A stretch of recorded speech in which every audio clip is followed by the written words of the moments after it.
નમસ્કાર દર્શક મિત્રો, સ્વાગત છે તમારું ગુજરાત ન્યૂઝ 86માં। હું આપની સાથે ઇનાયત જારિયા।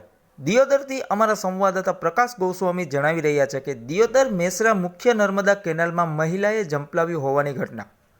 મહિલાએ કેનાલ પર બાળકને બહાર મૂકી કેનાલમાં પડતું મૂક્યું। મહિલા ભાભરના મીઠા ગામની મહિલાના પિયર પક્ષ ભેમબોરડી હોવાનું સામે આવ્યું।